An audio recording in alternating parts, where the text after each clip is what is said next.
All right, so let me just explain this right here. The things came to my tent at 11:14.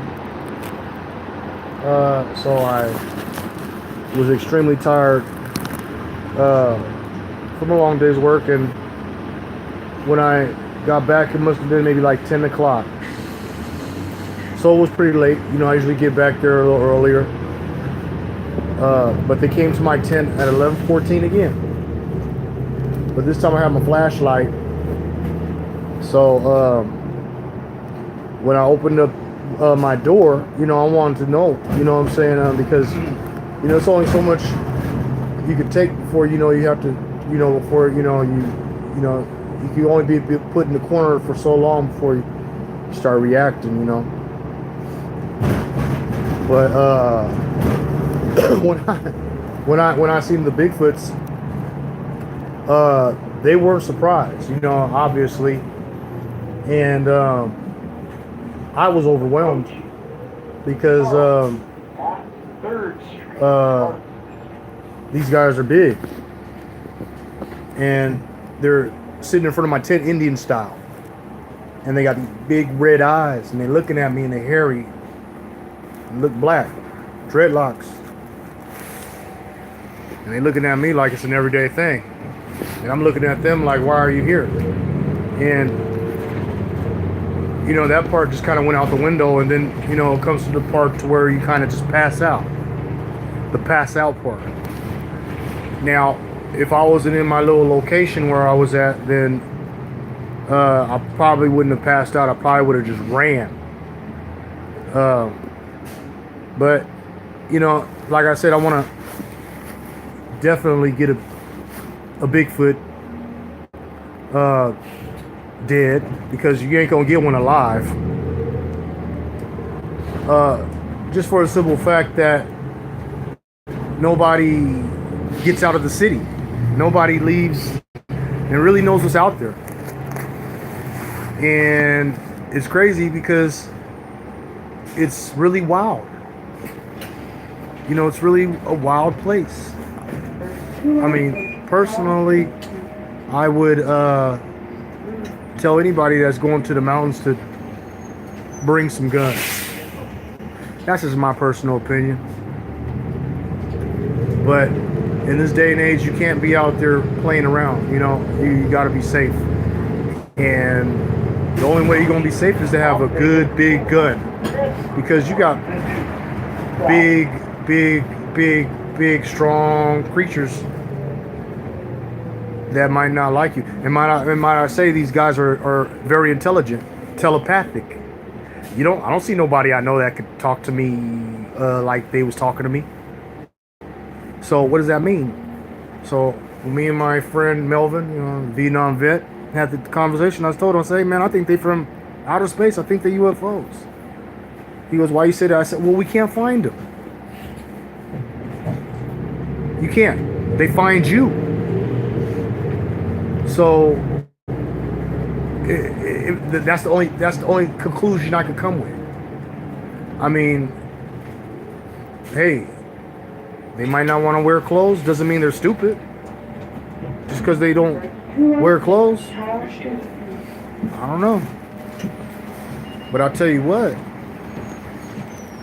When I seen those two Bigfoots in front of my tent, I just passed out. I passed out. And this is the fourth encounter. So when I woke up the next morning, I was done. No more camping for me. At least without the thing. Because you'd be surprised just, if a lot of people, they're just, when I was in search and rescue, a lot of people, they don't really care about nothing but the trail. They'll look around, they'll see things, but they're not really focused on things. Like you see a man and you won't realize that's an actual man in the middle of nowhere. You just think it's a guy. Oh, we got people out here. There's people. That's not people. That's something else.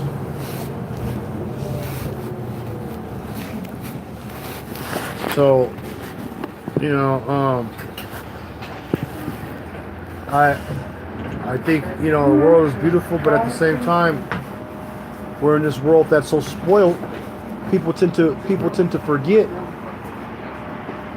just how wild it is. You know, people come to the city and they forget where they came from, and they forget about how to hunt, how to cook, how to skin. Uh, you know, and it's the truth.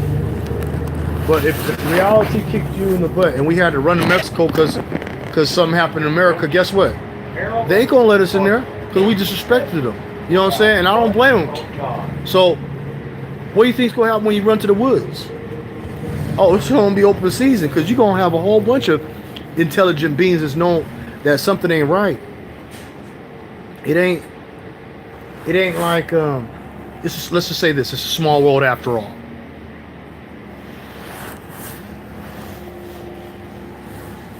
So, you know, if my word of advice is, if you want to go camping with your family, bring a motorhome.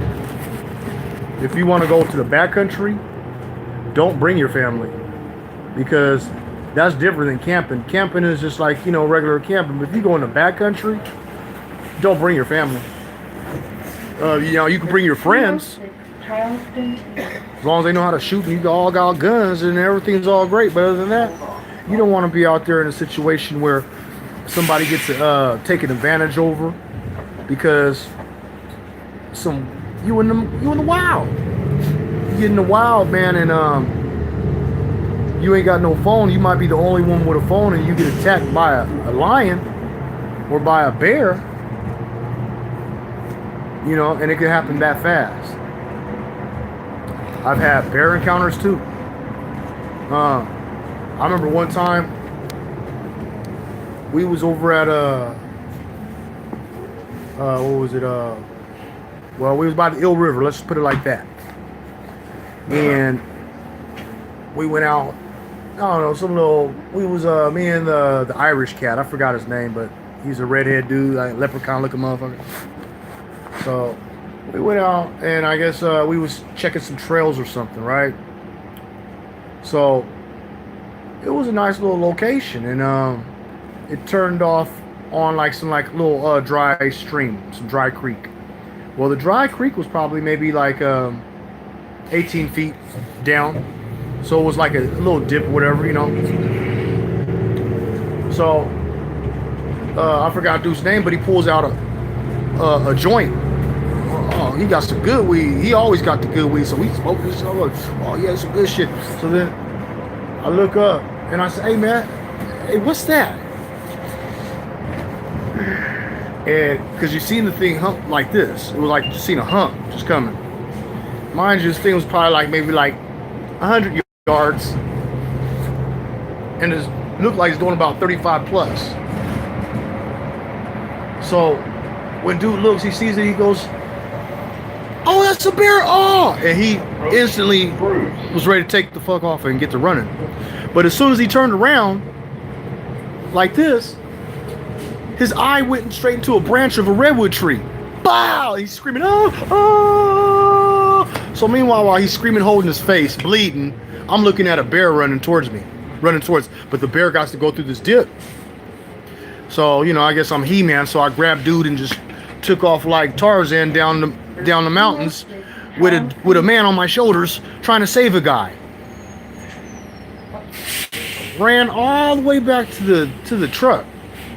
Everybody's there like, what the hell's going on?